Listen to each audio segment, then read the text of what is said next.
Oke, arsitektur terakhir yang akan kita bahas di materi kali ini adalah Generative Adversarial Networks atau GANs.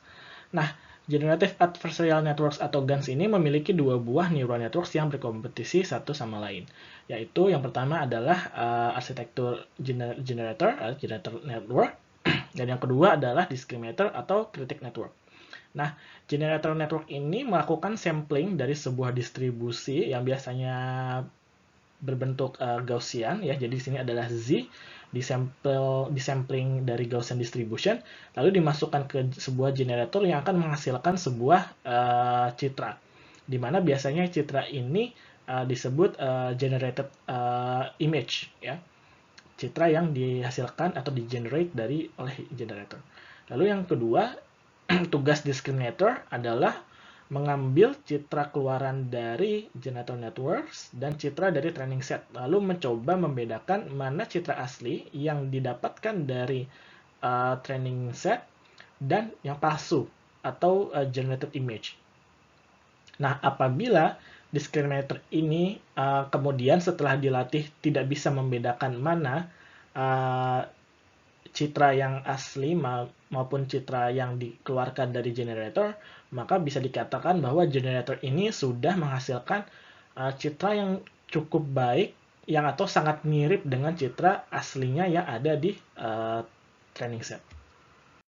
Nah, hal yang perlu diperhatikan dari GAN adalah citra yang dihasilkan dari generator network biasanya bersifat acak karena vektor Z di sini yang dihasilkan dari sebuah distribusi itu dihasilkan dengan cara sampling. Ya, jadi hasil image atau citra yang dihasilkan dari generator ini ya biasanya bersifat acak. Nah, tetapi kita bisa mengkontrol citra apa yang keluar dari generator network ini dengan mengkombinasikan latent Z yang disampling dari distribution dengan label citra yang kita miliki. Jadi ini adalah vektor Y yang menggambarkan atau label dari citra yang kita miliki.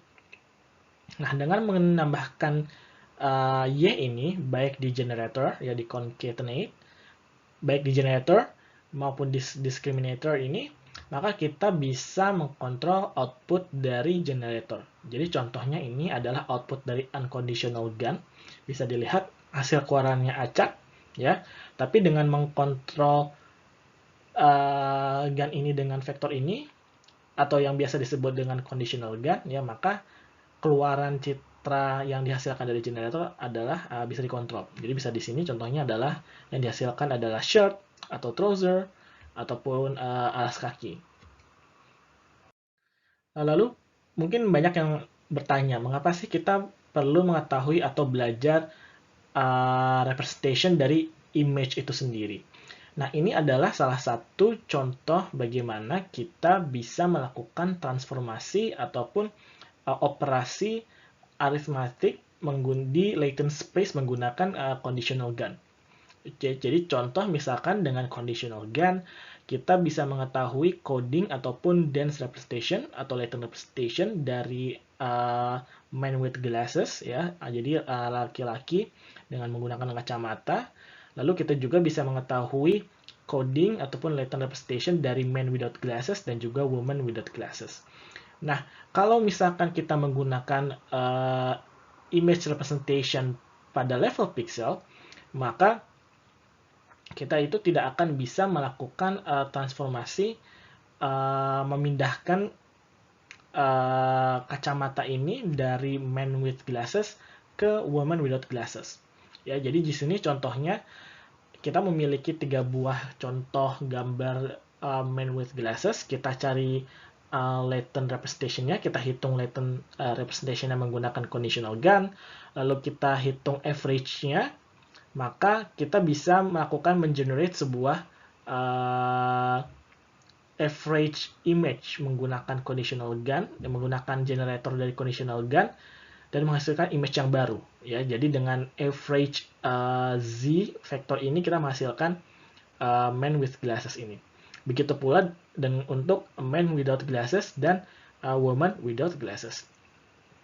Nah, lalu setelah kita mendapatkan average latent representation untuk man with glasses, man without glasses, dan woman without glasses, maka kita bisa melakukan operasi aritmatika dengan mudah di level latent representation. Jadi di sini latent representation untuk man with glasses dikurangi man without glasses akan menghasilkan latent representation dari kacamata itu sendiri. Nah, lalu kita tambahkan latent representation mengenai kacamata itu ke woman without glasses. Nah, dengan penambahan ini maka akan menghasilkan sebuah gambar citra baru, wajah citra baru perempuan dengan menggunakan kacamata. Ya. Nah, hal ini tidak bisa kita lakukan apabila melakukan hal yang mirip di level pixel. Kalau misalkan kita melakukan atau menghitung atau melakukan operasi average terhadap pixel 3 gambar ini, maka kita akan menghasilkan gambar seperti ini.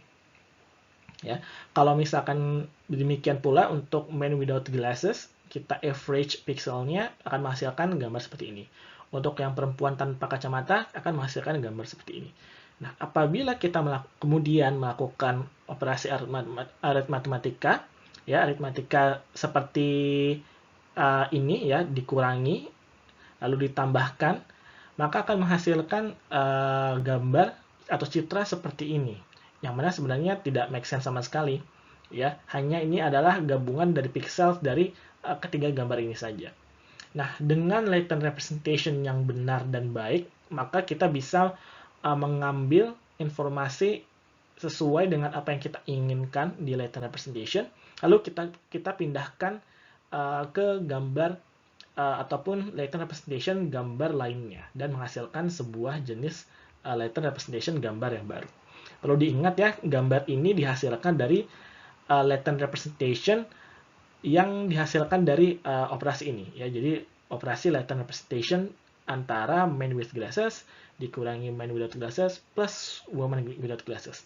Gambar ini sendiri dihasilkan dari generator network conditional GAN itu sendiri ya.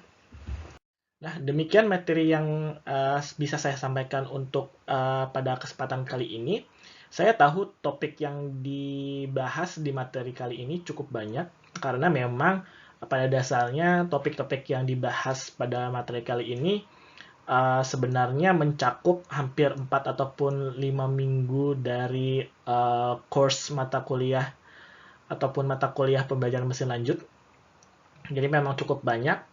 Walaupun sebenarnya juga sudah dikurangi cukup banyak, di sini kita tidak membahas bagaimana menghitung gradient descent pada artificial neural network, tapi saya harapkan mahasiswa bisa mengerti paling tidak fundamentalsnya ataupun komponen-komponen penting dari convolution neural networks ataupun deep learning yang biasa saat ini digunakan pada penelitian-penelitian maupun kegiatan riset lainnya. Dan oleh karena itu saya harapkan mahasiswa bisa melanjutkan pembahasan materi ini secara mandiri ataupun mengambil kuliah machine learning di semester berikutnya. Terima kasih.